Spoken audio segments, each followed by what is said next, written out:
Dr. Dan's Freedom Forum is on the air.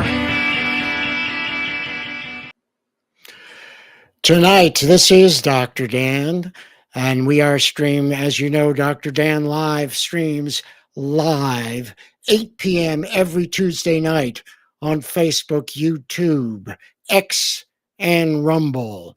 First of all, happy Veterans Day to all my veteran brothers and sisters.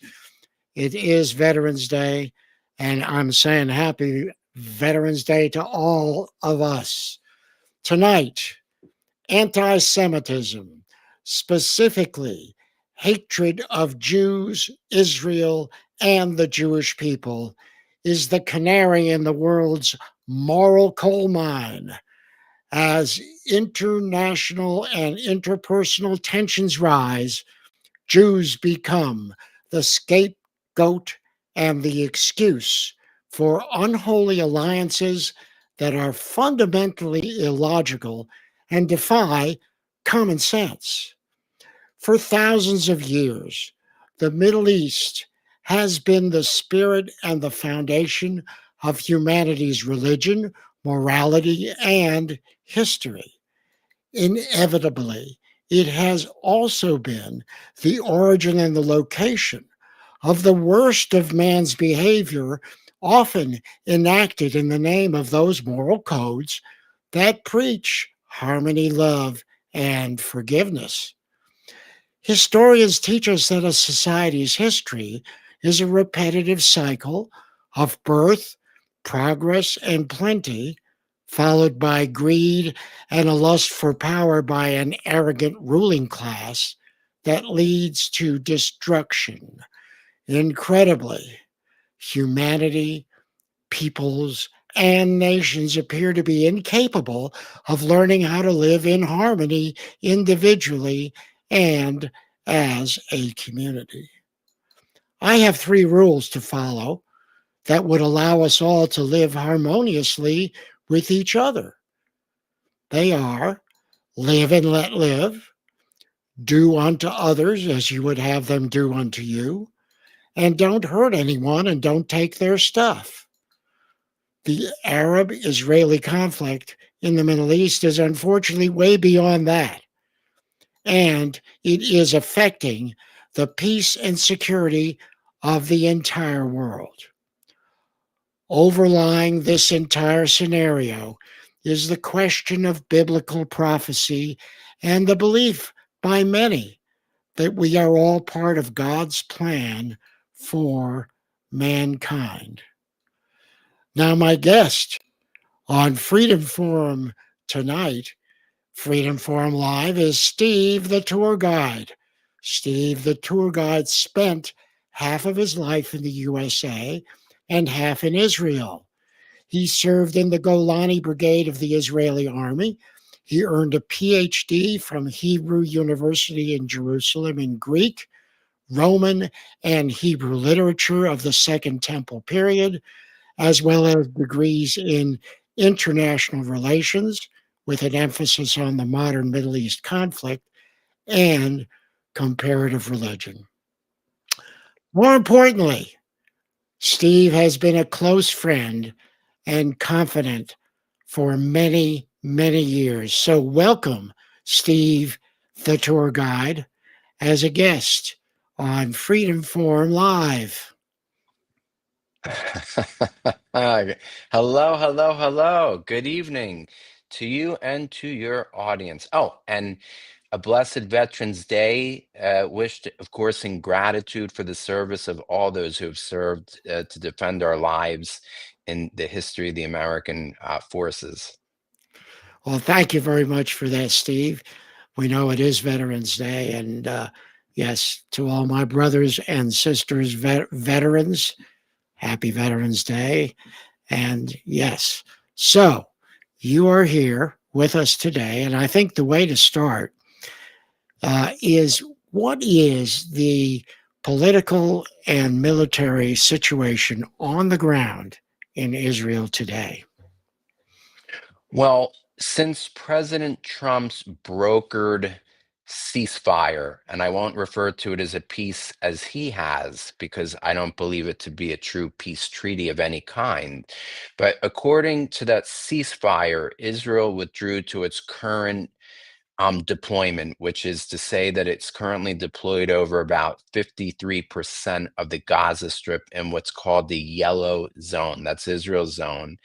It's roughly the length of the frontier between Gaza and Israel. So it's mostly to protect Israel. Now, the most interesting story is that there's 200 Hamas fighters who are caught in Israel's zone. This became known just a few days ago.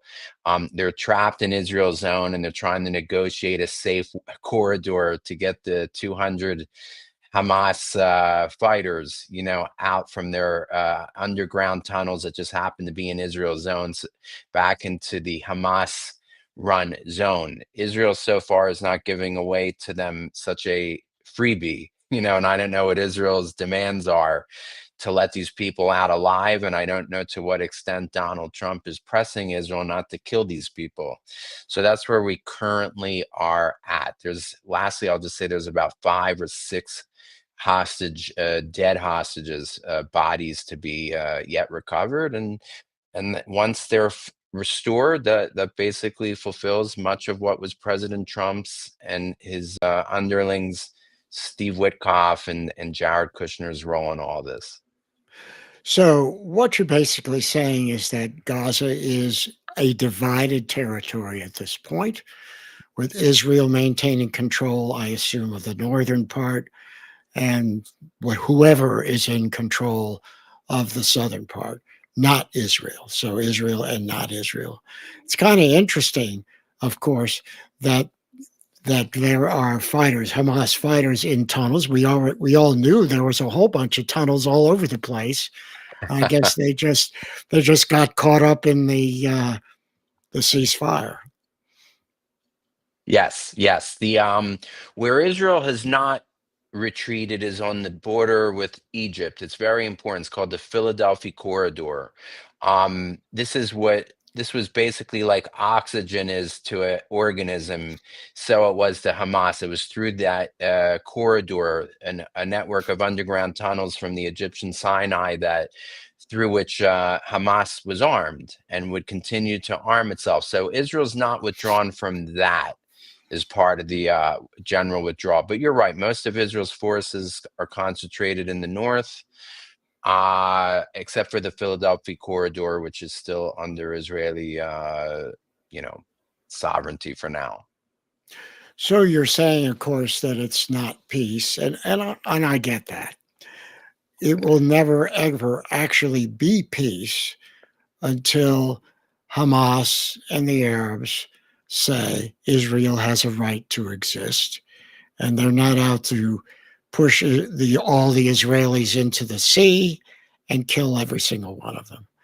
Would you say that's kind of a Sure, and that's never going to happen because part and parcel of Islam's eschatology, okay, of groups like Hamas that were spawned by the Muslim Brotherhood, is this theology that the Jews have to be annihilated on the eve of the redemption of Islam. In other words, there's a famous hadith that tens of millions of Muslims have memorized, and it basically goes like this. Hadith, by the way, is an oral tradition of sayings attributed to Muhammad. In other words, not in the Quran, but an oral tradition. And one of these hadiths is Muhammad basically saying, "O Muslim, faithful servant of Allah, there is a Jew, the rocks and tree will cry out to this, O Muslim, faithful servant of Islam, there's a Jew hiding behind me, come and kill him."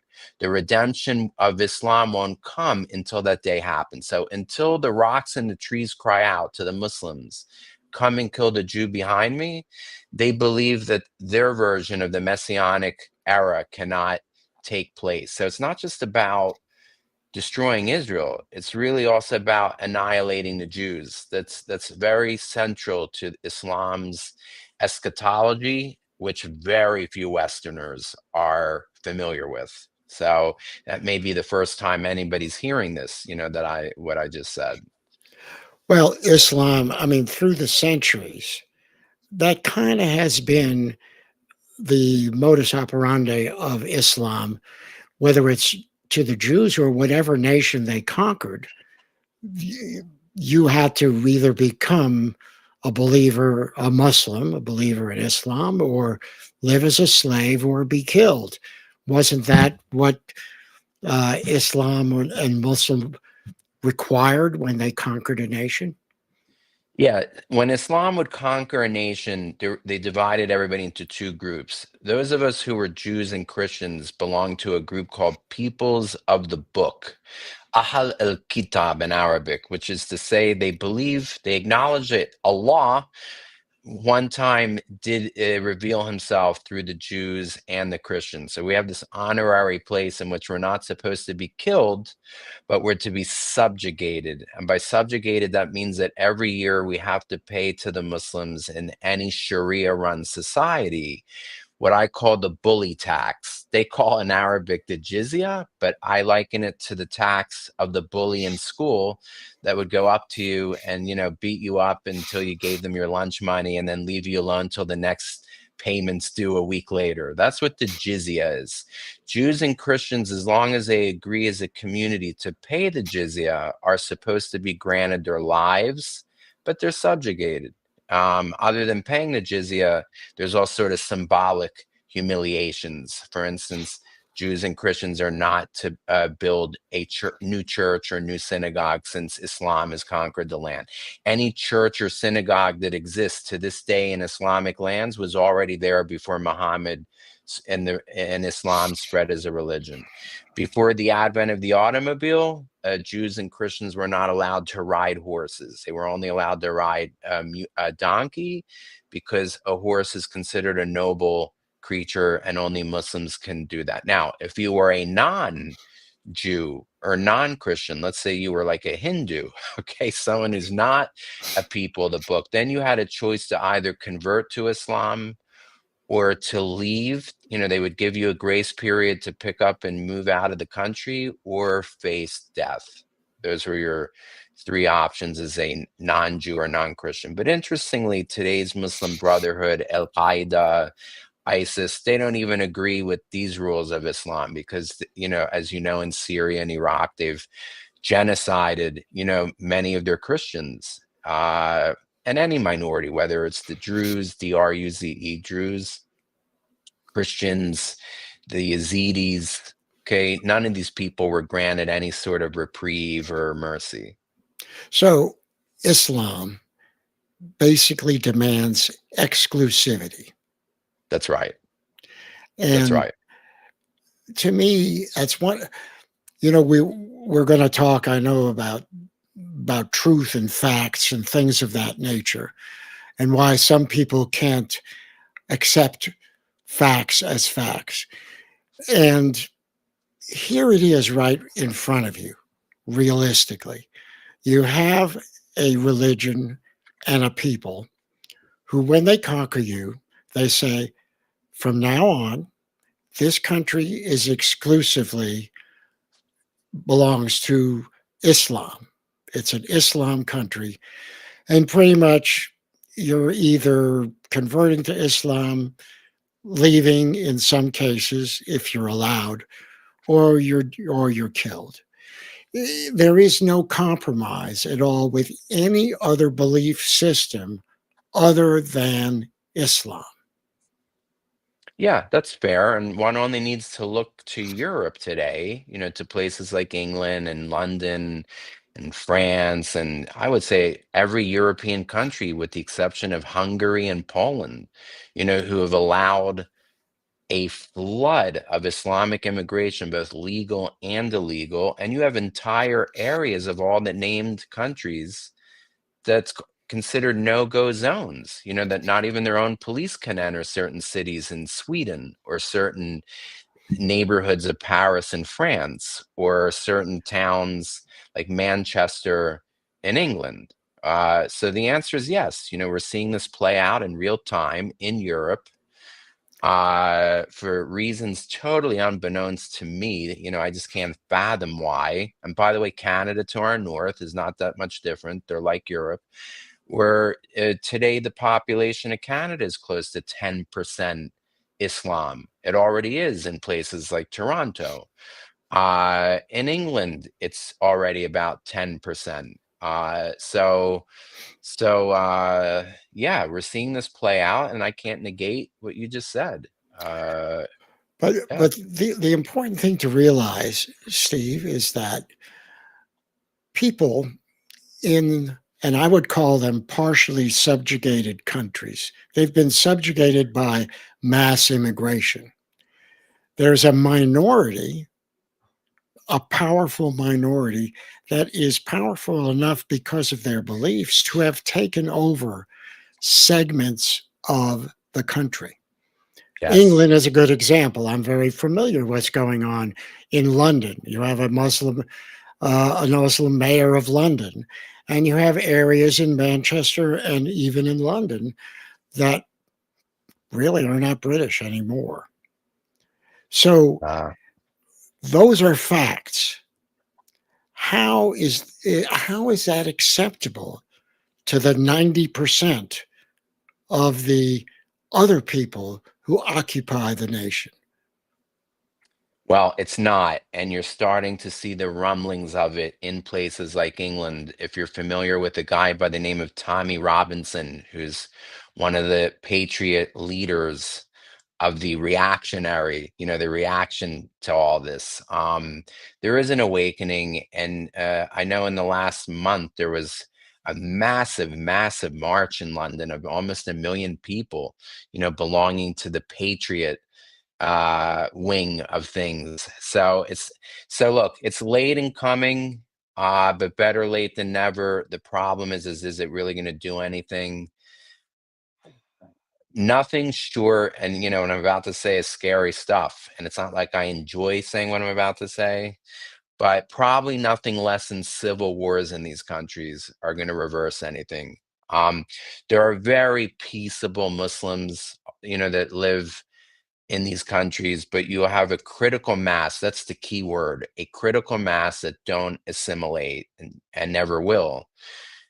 And what do? You can either let them continue to multiply and eventually take over more and more of the culture of these countries, and introduce Sharia courts, which by the way, there's 85 Sharia courts already in England.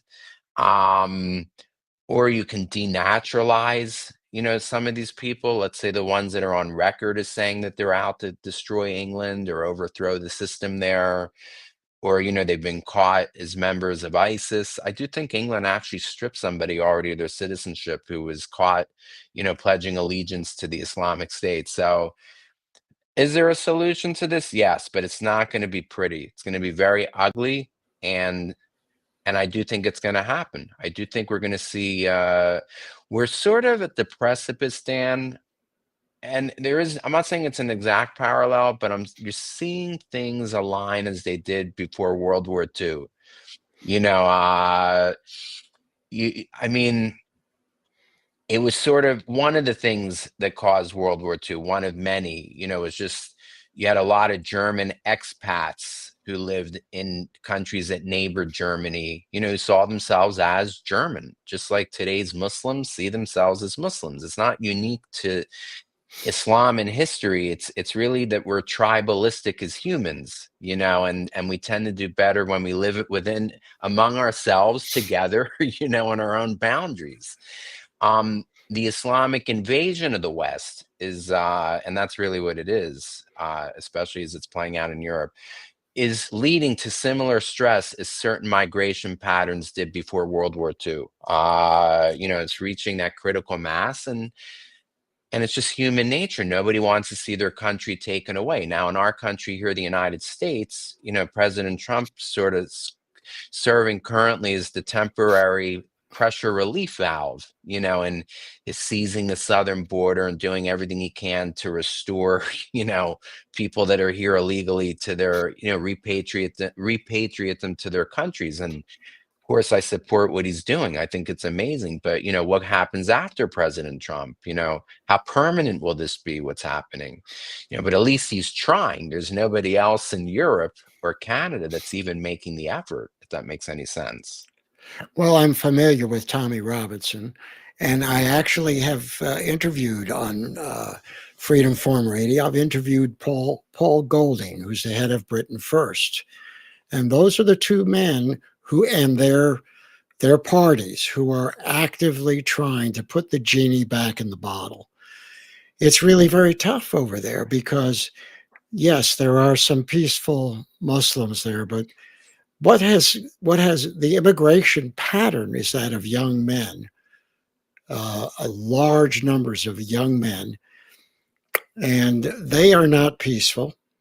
There have been rapes and grooming squads and everything like that going on in London and all over Great Britain, which should be a sign of what can happen when you allow that kind of unrestricted immigration of people who refuse to assimilate and have no allegiance whatsoever to the country in which they are living. That is something that is bound to lead to a civil war or war of some kind. The advantage we have is that we're armed in this country. In Britain, Thank God. Yeah, I thank think God it's about that right. all the time. And I look Yeah, at Great Britain. They are not. that's How right. how can they? Not even the police in Great Britain are armed. It's a very stupid system. But the people are the people can't protect themselves, That's right. and That's right. that That's is a recipe for disaster. I agree with you. I think this Second Amendment is our most cherished of all liberties. It's really on that one amendment that everything else, is hinged on, including freedom of speech. It's the ultimate empowerment of the people, and we're unique in the world. No other country I know of has such a right. So not even Israel, by the way, which is truly a besieged country. I mean, one of the stories of October 7 was how all these kibbutzim, in the border of Gaza were utterly defenseless. They had these small security first response teams, but they were outgunned, and this is a country which, since its inception, has been living by the edge of the sword. And I remember as a tour guide over there, I applied to get a gun. And I'm talking as somebody who has a high level of basic training in the Israeli army. In other words, I more than qualify to be given a weapon. And when I requested for it in private life after getting out of the army as a tour guide, they refused to give it to me. That's how strict they are about that. Even though I'm more than qualified to have one, it would be a responsible. Now, today that's changing. Since October 7, Israel's greatly loosened the rules. And today, if I asked for a gun as a tour guide, I would get it. So things have changed. But but I mean, come on, look what it took, to waken them to this, to the need to arm the population. So I Yeah, agree with you. Yeah, go ahead. well, that is one of the things of that incident that really I was really befuddled by that because here are people living on the border with terrorism. How far away was terrorism? For Oh, some of them, less a than a hundred. mile. We're talking a few Yeah, hundred yards at best. we're Yeah, talking. Yes, you're talking a few right. hundred yards, Yeah, unable to defend themselves right, against and they could have, but right. instead they did not have the means. They were outgunned, and look at the death, and even worse than the death, the hostages that were taken. Can you imagine how terrible it was for those people taken hostage? Wow. Yeah. Look, I know this is going to sound almost cruel on my part, but it's not meant to be. I mean, this October 7th thing, had all of us shattered. Um, it's not that I'm not empathetic, I am, but you have to remember too that a lot of these kibbutzim were very to the left. These were part of Israel's extreme left, extreme humanists. A lot of them were, pro Palestine, even as Israeli citizens. So they didn't even believe, even if they could have had arms, they lived in this bubble of false sense of security, a world, that I hear people often call like unicorns. They believe almost in unicorns. They're not grounded. So they as mean as this sounds, to an extent, I'm not saying they're guilty of being invaded, but they were naive, and I doubt that particular, it's not like the settlers in the West Bank, all of whom have guns and all of whom believe in having guns, because there is this, look, I'm just going to be honest with you. There's a verse in the Bible that says the beginning of wisdom is the reverent fear of Yahweh. Common sense comes with this reverent fear of God.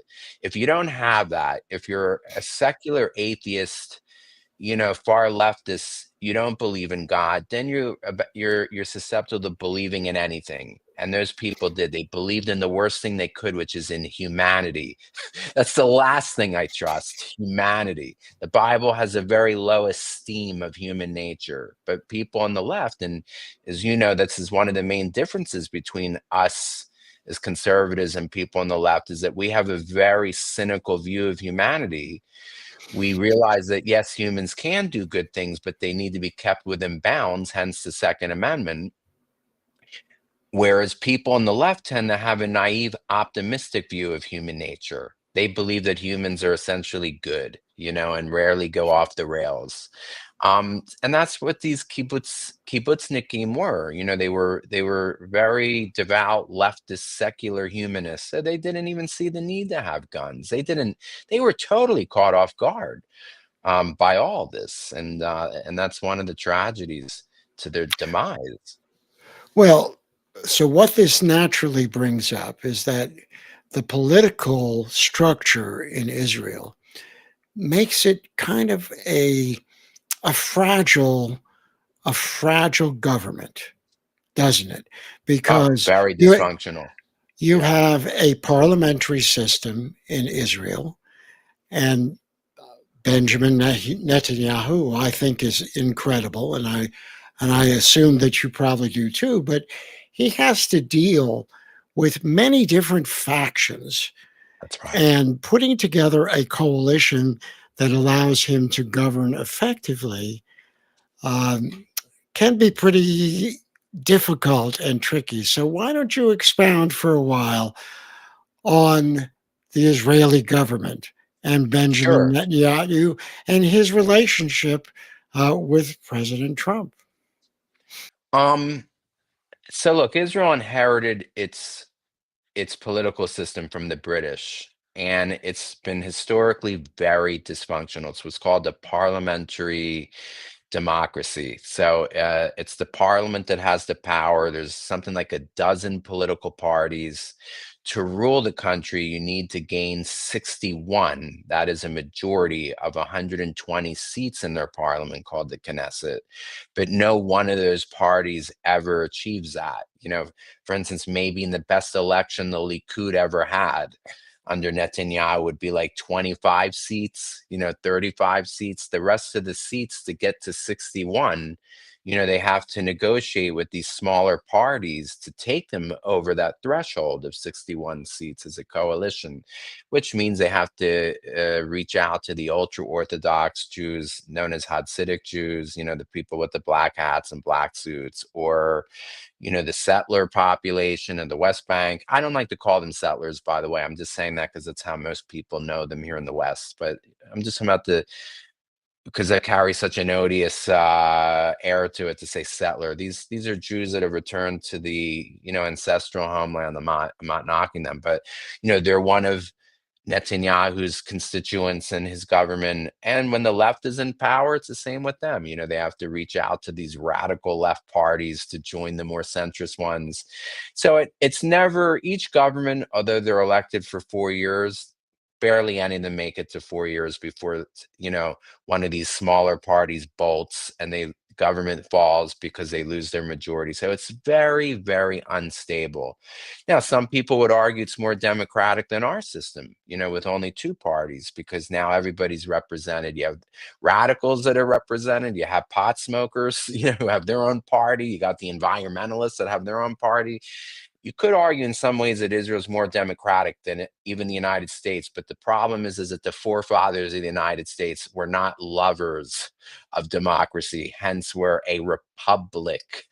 Hence, our stability over the more democratic countries like Israel that are, more prone to the governments not lasting. Now, you asked me about his relationship with President Trump.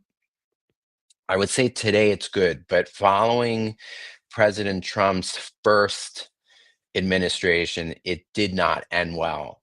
And there were various reasons for this. President Trump believed that Netanyahu was an ingrate because Netanyahu acknowledged that Joe Biden won the election and congratulated him, before even a lot of other governments did so. So that obviously didn't ingratiate himself to Donald Trump. Donald Trump also accused Israel of being an ingrate as a nation because he felt, and I don't know how true this is. I can't say whether this is true or not. I know that when President Trump killed the General Soleimani, even though Israeli intelligence played a key role, in finding where Soleimani was, Israel didn't participate in the logistics of the actual killing of Soleimani. That was entirely an American operation. And I heard President Trump, on occasion saying that Israel therefore didn't participate. Wasn't a faithful partner in the killing of Soleimani. They left the whole thing to America to do. And I also think that there was a time where Donald Trump felt that Israel should have been more gracious in giving the Palestinians land or land for peace in light of President Trump's recognition of Jerusalem as Israel's capital, the Golan Heights as being sovereign Israeli territory, all the things that President Trump did for Israel, which are legion. He did so many things. I think President Trump thought, all right, I did things for you. Now take a chance for peace, offer the Palestinians something. And such a offer never came. So I think President Trump took that personally. Something happened in the interval in the last 4 years while Biden was president, I guess, to sort of bandage over the relationship so that today I would say it's a much better relationship. And I think the reason is because Donald Trump came to really respect Israel's abilities the last couple of years. The famous pager attack, which is probably the most famous, that will go down, folks, is one of the most famous, if not the most famous, intelligence operations of all time. Okay, you have the pager attack. You have what Israel did in the first 12 days. The first 11 days of the war with Iran, that things that happened in the first few minutes of that war that were equal to the pager attack in terms of the intelligence in which Israel killed 30 senior generals of the Iranian military within just a couple seconds by bamboozling these generals, by tricking them into meeting all together in one room, which Israel then targeted. It's an amazing story how they also took out Iran's nuclear scientists all within just a minute, the first minute or two of that war. So I think Israel's spectacular success in starting with the pager attack in Lebanon and fully flowering with the war against Iran earned President Trump's respect. He was like, wow, that's a small country, but Israel packs a punch, punches way higher or with greater force than its weight. So I think that's what smoothed over the relationship, was this awe, with Israel, if that makes sense. Well, of course it does. And rightfully so. I mean, Israel, Rightfully so. That's right. because Israel has always known ultimately it has to be responsible for its own security. That's It, right. That's right. it knew that it could never 100% bank on anyone else in the world coming to the aid of the Jews in time, let's say, or at any time, to protect the state of Israel. So they had Right. to be the toughest guy on the block, and they are, Yes. and that is something to be respected. That's So yes. I can see that point. Of course, one of the things that we really can discuss is that from an American perspective, what is going on in Israel now in Gaza is being used to assist the anti-Semitic movement in this country, is it not? Yes. Although I would argue that the suddenness, it happened almost simultaneously with October 7. I mean, you already had massive protests on behalf of Hamas break out on October 7th, in Manhattan. So the fact that all of that broke out so suddenly, as quickly as the event of October 7 itself did, shows you that it was always there. It's not that the anti-Semitism is new. It may be new among the Generation Z kids. I'm not claiming that the Generation Z kids were brought up by their parents here in the States to be anti-Semitic, although maybe a few were, but it's not like I considered the American nation to be anti-Semitic, and therefore it makes sense, that all these Generation Z kids are something. In the case of Generation Z, it's really a lesson, and boy, did we learn it, of how powerful social media is, especially TikTok, that is under the ultimate control of the Chinese Communist Party, which has had a vested interest in fracturing America. You basically have America being fractured through the intelligence agencies, mostly of the Chinese Communist Party, the Russian intelligence, and to a lesser degree, because they're not as competent as these two, the Iranians. That's sort of the troika, the triad arrayed against us, and TikTok and social media, particularly TikTok, since that's really the platform that these kids use, has played a huge role, in vilifying Israel and turning kids that were not probably anti-Semites, weren't raised with it, were probably ambivalent to Jews, into suddenly, believing that Jews really are evil. So it really is amazing how the Gaza war. I will tell you that October 7, and now I'm saying this as a believer too, because I know at some point you want to get into a little bit of, what the Bible has to say about it.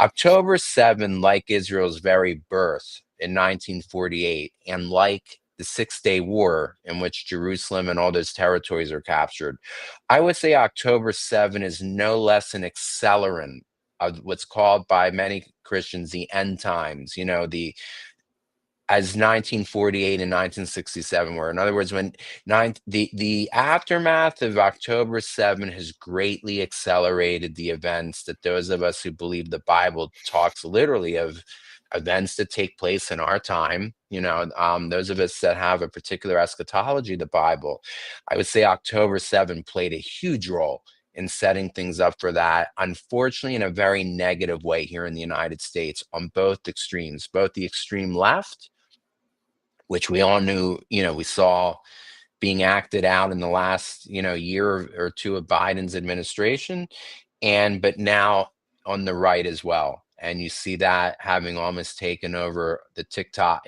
not TikTok, X. X is really where you go if you want to get saturated in neo-Nazi type of hatred for Jews. I'm on X for at least an hour a day, sometimes more, and it's like my soul feels dirty by the time I leave the place. It's just been totally taken over by toxic stuff. Go ahead. So let's go back a second because I do want Hmm. to continue on this discussion. But um, the October 7th attack and a simultaneous demonstration in New York says to me that it was all planned in advance. That's right. Not that these were separate events that just happened to occur on October 7th. Not organic. That's right. Not organic Right. events. Right. So again, this speaks to who is funding these attacks, Yes. who is Yes. funding the demonstration, because in addition, Mhm. That is anti-Semites, Yes. anti-Semitism being funded by the world elite, most likely various people. I wouldn't mention without, because without proof, but there's good reason to believe that certain people who want to see the United States fail Yes. because we stand in the way of one world government under the Yes. UN flag. That's right. Those are the people who fund activities like October 7th and all of the demonstrations now in this country where homes, businesses, cars, and the like end up getting torched and people's lives getting ruined forever, which are not really demonstrations, they're basically That's riots. right. That's right.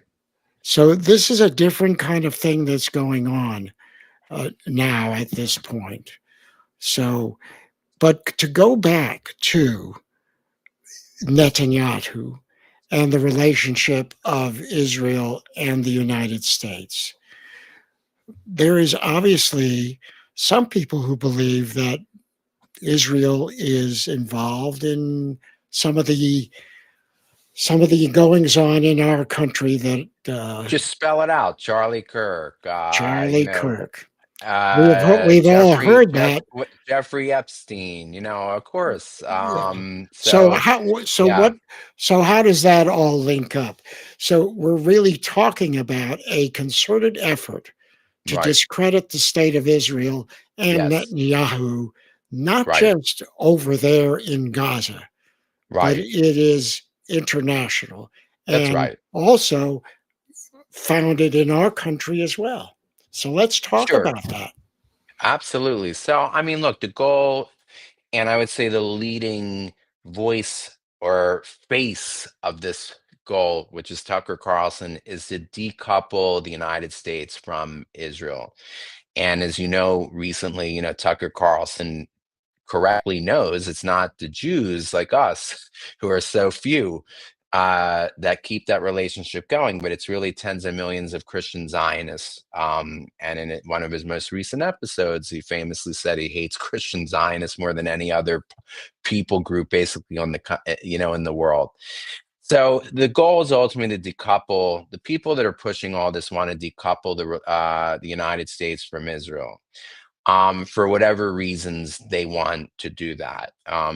Now, of the two conspiracies that I mentioned, the Charlie Kirk one isn't even worth addressing because it's so insane that I don't even want to dignify it by pretending, that there's something to untangle there. It's mostly pushed by Candace Owens, who I have zero respect for. I don't consider her to be this intellect or this honest arbiter of information, so I'm not gonna even deal with her. But I'll take the Jeffrey Epstein one more seriously. That deserves to be handled because I understand why people could believe, that that's Israel or the Mossad. I mean, you have his girlfriend Ghislaine, if I'm saying it correct, Ghislaine Maxwell, whose her father when he was alive was a Mossad asset. So I mean, there's already you know, not that distant from the story that implication. So look, the people that think or argue that it's a Mossad operation say it is because Epstein's Jewish. The wife, not the wife, the girlfriend, his madam who set him up with all these nasty rendezvous with minors. Her father was in the Mossad, or at least not an agent, but an asset. There is a difference. Okay. And there were Israeli leaders who went to Epstein's Island, most famously Ehud Barak, which I find the most disappointing considering that he's the most decorated soldier in Israel's history. So does this mean that Epstein is a Mossad agent? No. But I'm not saying it's impossible. In other words, I can't give a definitive answer, but I can offer something that you won't hear on most news outlets because I'm not sure they even know this, and it deserves to at least be brought to the table to factor into the discussion, which is for most of the Mossad's history, let's say since the 1950s, they've had it as a policy not to use what's called diaspora Jews. Okay, so American Jews, Iranian Jews, French Jews, British Jews, although Ghislaine Maxwell's father may be, an exception. They have a rule within the organization not to co-opt Jews like us because they know it will endanger us to then the slander of having dual loyalties. In other words, if you catch Jews in Iran spying on behalf of Israel, or American Jews, the most famous, of course, is John Pollard, but John Pollard went to Israel to spy. He offered his services to them. They didn't recruit him up front. He was basically an American Jew who said, "Hey, Israel, I want to spy for you, and here's my goods." But they didn't recruit him. And so technically, it would be against the Mossad's own rules to recruit a guy like Jeffrey Epstein as a spy or as an asset. Now, it doesn't mean they didn't violate their own rule. It's possible that they did. In other words, but it's important for people to know that at least the Mossad has this as a policy not to co-opt Jews who are, living abroad as citizens of other countries, because it endangers them and leaves them vulnerable to the accusation of double loyalty. So, was he an agent? I don't know, but let's say that you and I agree, as everybody probably listening to this, that Jeffrey Epstein is one of the biggest scumbags on, you know, in recent memory. Does that warrant hating all the Jews because of Jeffrey Epstein? No, of course not. Do we hate all Italians because of the mafia when when the mafia trafficked in, sexual things or, things that are considered immoral? No, nobody said let's go after all the Italians. In other words, we all admit there's crappy Jews like Jeffrey Epstein, like Soros. But that doesn't mean the whole the Jewish people. Look, and in World War II and Hitler's day, the paranoia was the Rothschilds. So what does that mean? The Jewish butcher down the street, or the Jewish school teacher, or the Jewish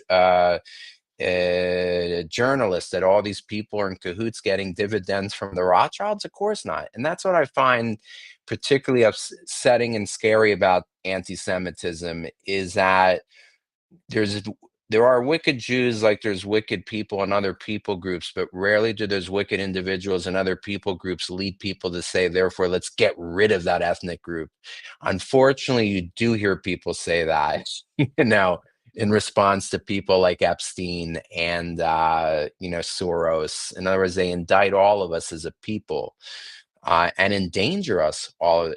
But gosh, I dislike Epstein on two counts. One, that he was a piece of trash that trafficked in minors. So for that alone, we should strongly dislike him. But he also put us, the Jews, as a people in the crosshairs of anti-Semites who saw him, now as a great excuse to just put an unfavorable light on all of us. So does that help you? Does that answer any of this?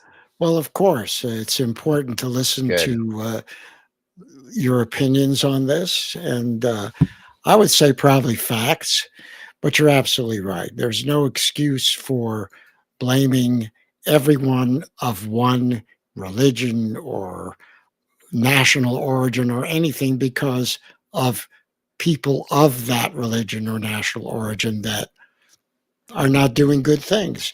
The point is, there is evil everywhere and there's good everywhere. Some people are good, some people are evil. And it has nothing to do with their religion or their national origin or anything else. Can I tell you what it really does have to do with, Dan? And I think you'll Sure, like this as a absolutely. segue. I think you'll like this as a segue. What people particularly hate about us, and which is and it becomes amplified, the hatred, because of people like Epstein, is they'll never forgive us for the chosen people. And this is really at the heart of all anti-Semitism, and I'm especially the civil war now going on within the Christian world here in the United States, between what's called replacement theology and Christian Zionism. Christian Zionists believe correctly, by the way, that God's plan with the Jews, as according to Romans chapter 11 in the New Testament, that God's gifts and callings are irrevocable. Once chosen, always chosen. Yes, we the Jews have been in a backslidden state for the last 2,000 years. That's true. But his covenant with us, as recorded in the Bible with Abraham and later to Isaac and later to Jacob, and it's mentioned in dozens of places in the Bible. The covenant is unconditional. It's contingent on his faithfulness alone, not Jewish faithfulness or lack thereof. But replacement theology believes that we, the Jews, in our, let's say, corporate rejection of Jesus, 2000 years ago, forfeited our chosenness, and now we've been cast aside. And it's they who tend to come at us with a vengeance and anything that either and it's really not us. I don't know any Jews, to be honest with you. Look, let's be honest. Most of us are secular and have nothing to do with the religion. So it's not like you have secular Jews going around saying, hey, we're the chosen people. Hey, we're the chosen people. Hey, we're the chosen people. But we know, since this country was at one time awash in consciousness of the scripture, it's written in the Bible. And if the Jews aren't around to remind people of it, Christian Zionists are, and they number in the tens of millions. So another interesting fissure that was created by October 7 brought to the fore is a civil war, really, between one party of Christianity versus another, replacement theology versus Christian Zionism. And that's what's playing out every day. And the louder side currently are the replacement theologists. They've got the ones with the biggest social media accounts, Candace Owens with her 5.5 million, who's like a newly converted Catholic, Tucker Carlson, who's an Episcopalian, which denomination tends to follow that traditional, just traditional belief that the Jews have been cast aside. And while they claim, I've heard it's that the Christian Zionists are sort of the silent majority. The key word is silent. They only woke up when Tucker Carlson insulted them. That's when they started to add their own fire. For the last couple of years, we've been sort of facing these people on our own as Jews, and the so-called silent majority sort of silently wishing us well. But only when Tucker, finally insulted them, are you starting now to get some of them jumping into the fight and saying, oh, look at this. You hate us more than even Muslim. You hate us more than jihadists. Is that what you're saying, Tucker? Because that's what he said. He says, I loathe Christian Zionists more than any other group. He said that in his interview with, I think with Nick Fuentes, was it? So that too we need to talk about. It's why are the Jews so hated? Because their enemies resent us for the moniker of being the chosen people. Even if they don't believe we're the chosen people, they still resent us that we believe, or that we claim the Bible does, or our allies in the Christian world say we still are the chosen people. So I would say that that's a major ingredient to historic anti-Semitism, not just in our day, but actually throughout European history. As when we lived among, these Christian populations, and as well as Islam. You have two Abrahamic faiths that came after us that both resent us for not acknowledging that either one of them has replaced us. In other words, we were stubborn, largely speaking, as it related to Christianity. No, we haven't been replaced by Christianity, and the same with Islam. And neither religion has really forgiven us for this. So except for the Christian Zionists, they accept us, but they're a footnote in history. People need to know that, the Christian Zionism as we know it today is really a phenomenon of the post-World War II era and the recreation of Israel, when a lot of Christians took stock of their beliefs and said, well, what do we do with this? We were always taught, or we always believed, that the Jews would never inhabit that land again, that they would wander the world forever as this cursed people. Now they're back in the land. We have to come up with some theology for that.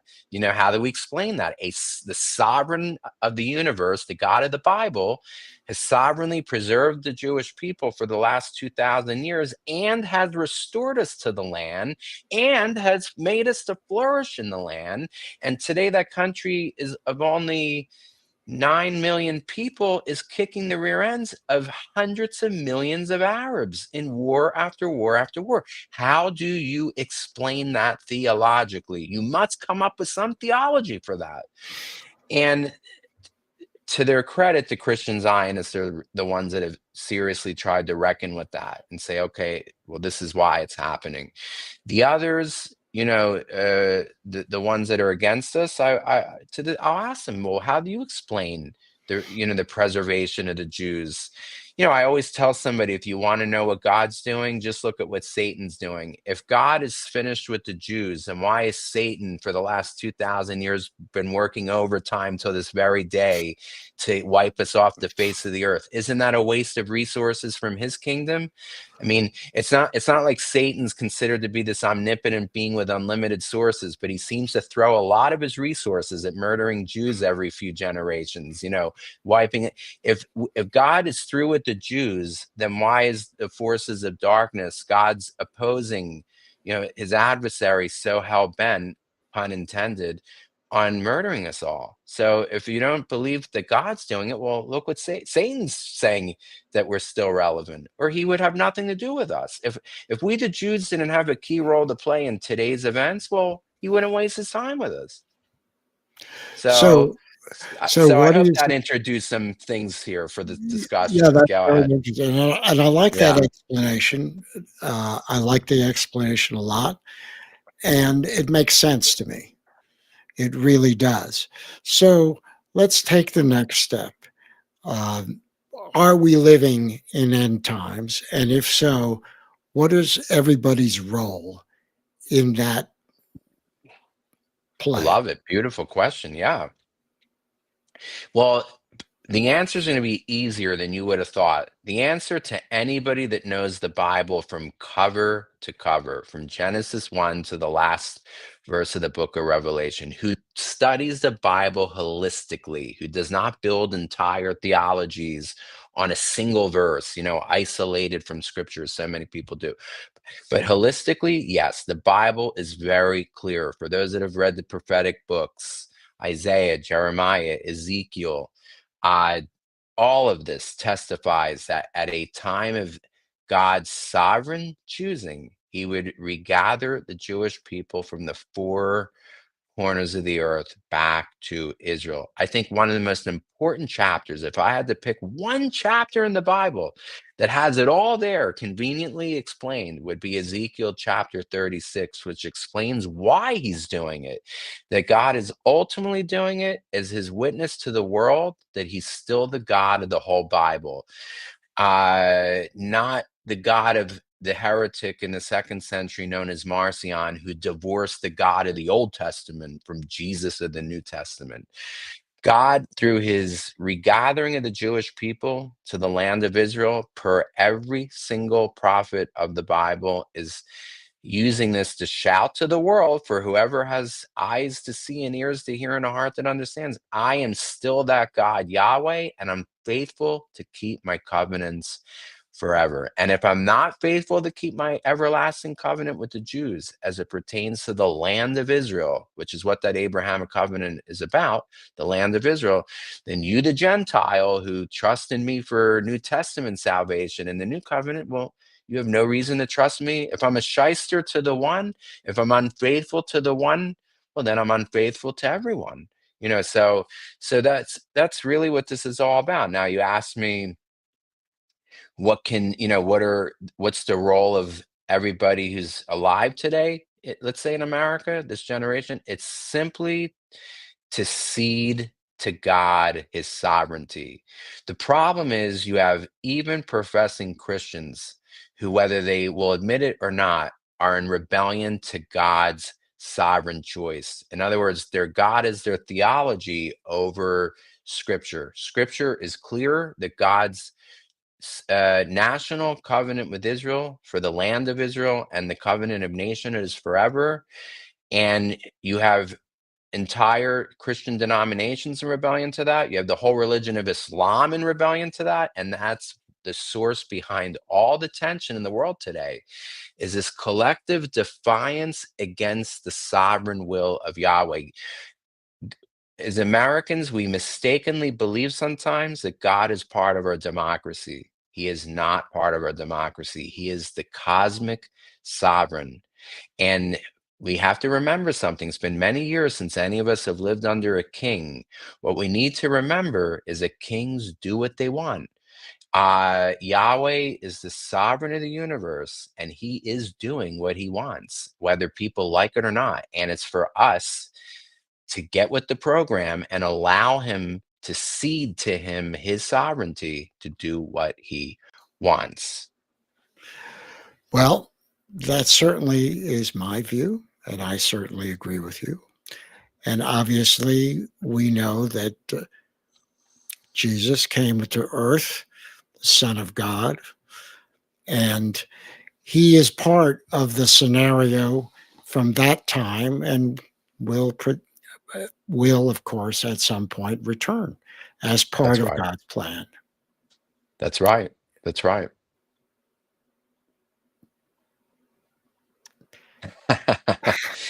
So, yes. And if you were to ask me, Dan, before October 7, in my lifetime, would I see Jesus return?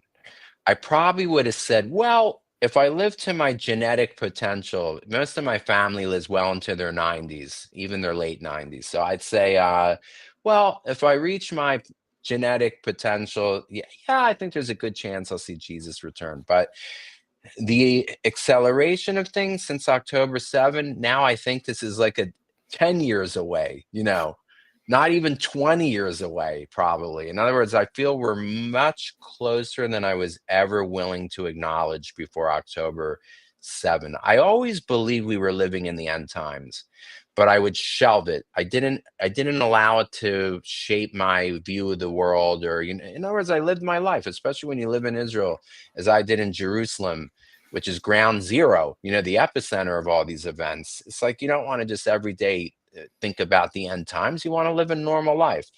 But the October 7 event and its aftermath has greatly accelerated it's sort of, I liken it to a black hole. As you get closer and closer to a black hole, even time speeds up.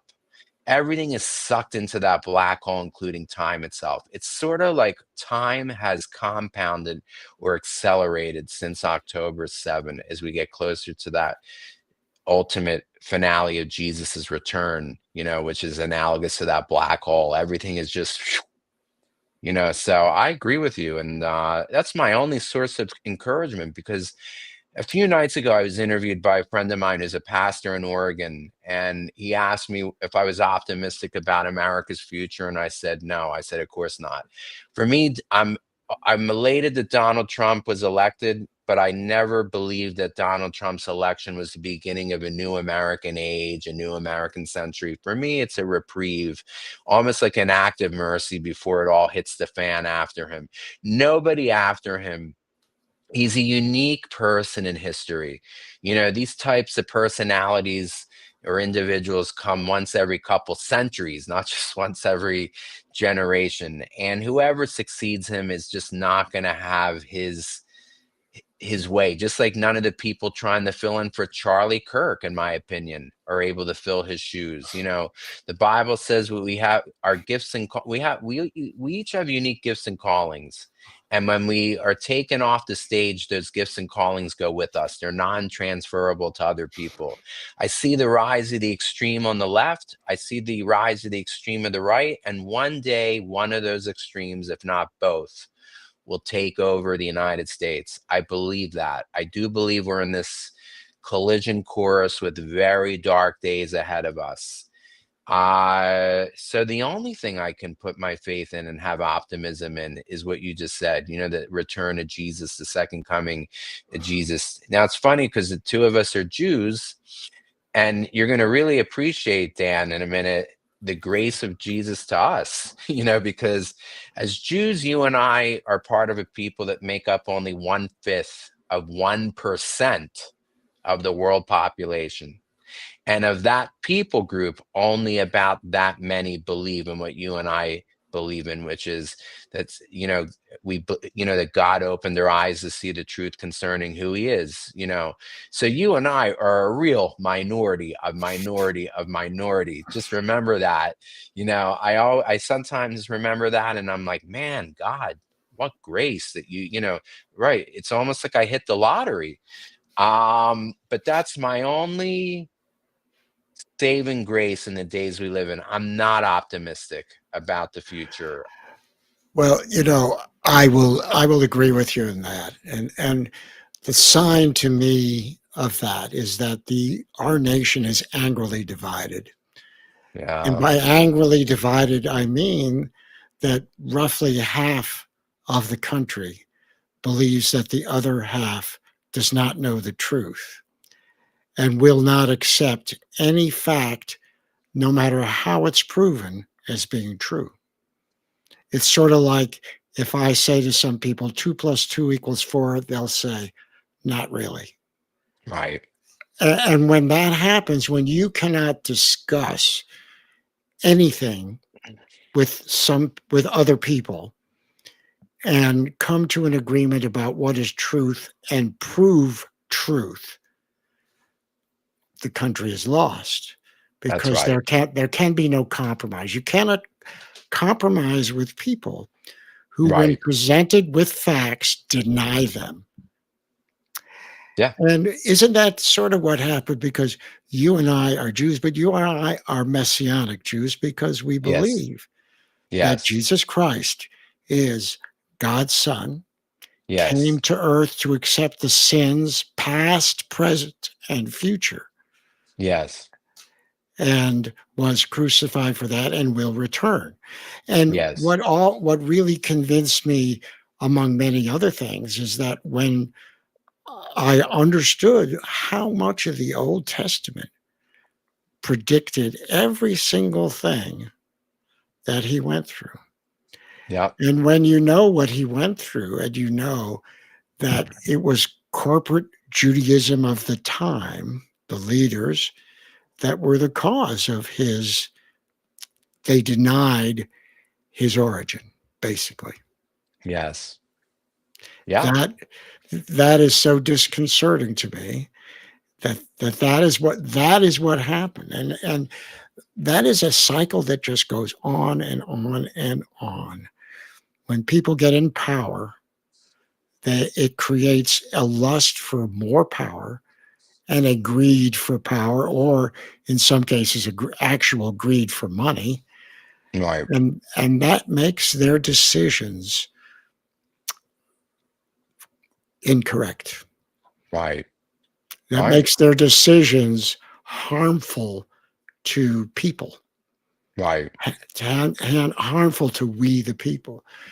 Right. So we had a chance when Jesus came on earth. We had a chance at that point to have an evolution of morality, and they stood in the way. Hmm.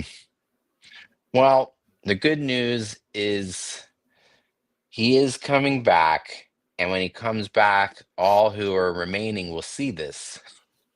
So everyone will believe at the end. That's when he returns. Look, in the book of Romans, it says all Israel will be saved.